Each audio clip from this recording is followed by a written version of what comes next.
Ion money नाम करके एक आदमी है जो एक साइंस लेबोरेटरी में काम करता है और वहाँ का डायरेक्टर मैनेजर जो भी है उसका एक पीए है। सो बेसिकली एक गांव और वो भी पिछड़ा हुआ समाज, एक दलित समाज से है। वो हर वक्त इसी कोशिश में रहता है कि किसी भी जुगाड़ से उस बच्चे के पास एजुकेशन हो, वो चमकता सितारा बने, लाखों पैसे आए और उसका ज़िंदगी संवर जाए। जितने भी एजुकेशन उसने हासिल की होती है उसी की दम पर उसने अपने ऑफिस वालों को, अपने पड़ोस को, सबको अपने काबू में उसने रख लिया होता है। उसी बातों को वो लपेटता है, कुछ इधर उधर की बात करता है और दिखाता है कि वो सबसे जीनियस है और उसका प्रभाव थोड़ा थोड़ा पड़ने भी लगता है।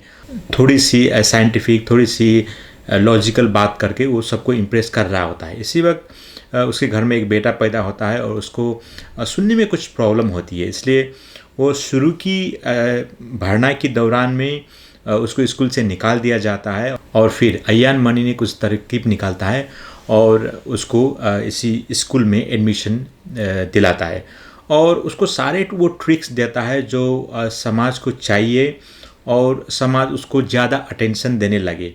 इसलिए उसकी मन में, उसकी बाल मस्तिष्क में उसने वो ज्ञान देता है जो ऑर्डिनरी बच्चे के पास नहीं होती है। इसलिए सब उसको समझने लगते हैं कि इसके पास कुछ एक्स्ट्रा नॉलेज ही है। तो स्कूल के टीचर्स भी काफ़ी घबराए हुए होते हैं और लगता है कि ये कुछ ज़्यादा कठिन सवाल न पूछ लिए। इसलिए जैसे ही कहानी आगे बढ़ती है हमें ये देखने को मिलता है कि कुछ पॉलिटिकल्स पार्टीज़, यानी कि जो दलित समुदाय से हैं, वो भी आदि जो अयान मनी का बच्चा है वो आदि का टैलेंट का इस्तेमाल करके वहाँ कुछ रेजिडेंशियल एरिया बनाना चाहते हैं, उसका समर्थन चाहते हैं, उसका उपयोग करना चाहते हैं। इधर साइंस लेबोरेटरी डायरेक्टर का उसका कुछ फ्रॉड लीकेज हो जाता है, वो भी अयान मनी नहीं करता है।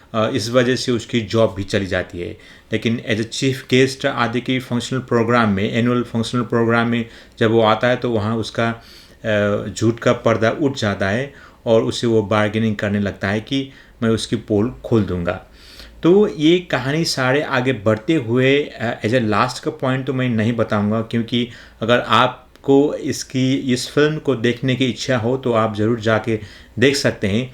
लेकिन कंक्लूजन पे मैं ये बताना चाहता हूँ कि जैसे वैसे भी हमने जब कोई आर्टिस्ट की पिछली वाली फिल्म बहुत दमदार देखी हो, नेटफ्लिक्स की सीरीज़ लाइक स्क्वाड गेम और रात अकेली है, और नवाज़ भाई की जितने भी फिल्म है सारे बुलंद फिल्म ही है। उनकी एक्टिंग स्किल में कोई शक नहीं है, वो बेहतरीन करते हैं जो भी कैरेक्टर उनको मिलता है। तो इसमें भी उनने अयान मनी का कैरेक्टर खूब बखूबी से निभाया है, वो उम्दा है।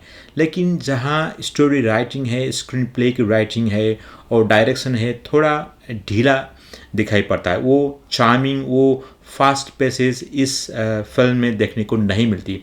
हालांकि कुछ शॉट्स बहुत अच्छी तरह से भी फिल्माई गई हैं।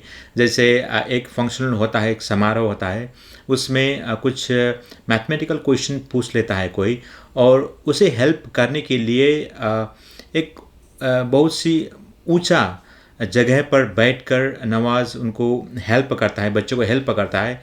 दैट्स जस्ट लाइक किसी का असैसिनेशन होने जा रहा है और वो स्नाइपर बहुत ऊपरी जगह पर बैठकर उसको निशाना लगा रहा है। और बहुत सारे जगहों पर भी बहुत अच्छी तरह से शॉट लिया गया है। जैसे एक वक्त रात में वो अयान मनी और आदि बात करते हैं और उनका रिफ्लेक्शन गंदा पानी में दिखाई पड़ता है, और जब वो थोड़ी सी तनाव में होता है अयान मनी, तो उसको भीगी बारिश हो रही होती है और वो पिंजरा खोल के पिजन को उड़ा देता है।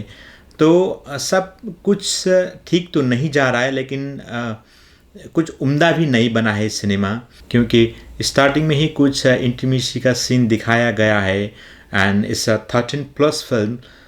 इसलिए अब ये उतना भी कुछ डार्क न्यूडिटी डाल के, कोई फाउल लैंग्वेज बोल के इस तरह से भी नहीं बनाया गया है। तो ज़्यादातर थिंग्स वो बच्चे के बाल मस्तिष्क पर की सब्जेक्ट पर यह फिल्म बनाया गया है। बच्चों को देखने के लिए भी उतनी सारी थिंग्स उसमें नहीं है।